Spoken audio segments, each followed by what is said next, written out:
Тий, нэг үхэр аваад. Тэгээд тэр их сүүх чинь ямар нэгэн бай. Өдөрт хэд гардаг? Үржүүлж болохгүй. Өдөрт өглөө орооныхоо самд 15 20 30 литр гараа авчих юм байна шүү дээ. Өдрөө. Тий. Тэгэхээр зэрэг тэрий чинь нэгээс илүү тоотойгоо бидний шингээж боловсруулж барахгүй байна.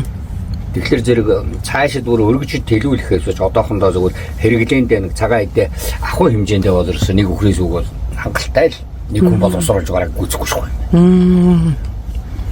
Одоо энэ өрөм мөрөмтөр бол гачаа сайхан гарсан ба шүү дээ, тий? Гарсан мэт эдний сүү тэгээд их өтгөн юм биш үү? Нөхрөөс гарч байгаа сүүн манай сарлагын сүү шиг юм байна. Өрөм авцсны дараа тэр доор нь тогтсон сүүнд үлдсэн сүү муу маань болсон сүү гэж нэрлэгдэх сүү энэ төр маань тун өтгөн. Энэ уушаа явж энэ данчуудаас л адуу хөдөлж авсан юм. Тэгээд тэгэхээр нууц биш бол адууны үн ер нь ямар шоу багцаа тий? Гайгүй л юм байл шүү дээ.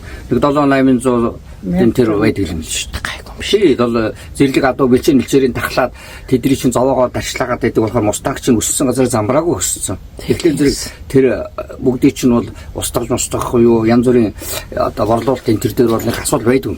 Тэгэхээр хүмүүс адууны хомбоол гэж өгдөг. Энд нь одоо ер нь уулзж байлж тэр яаж хөөсөөч үү? Хэл амтай хүүхд дагуулж чичил 8 хийсэн.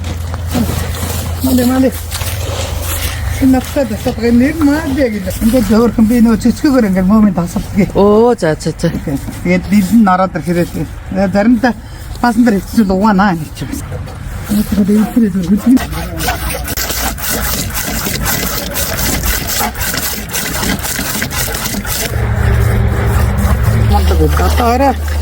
Дата 8 гарна. Яа гарна. Нараа ингэ хараад өөр асуултууд ийсгээр. Тийм байх. Оо, тийм биш хөрх юм. Одоо ингэ саатгаа тавьад өөр аваа. Тэг. Энэ 18 литр хаад гэдэг нь 8-аас гарчих. Айгуу тарах хоослоо. Сайн зөв.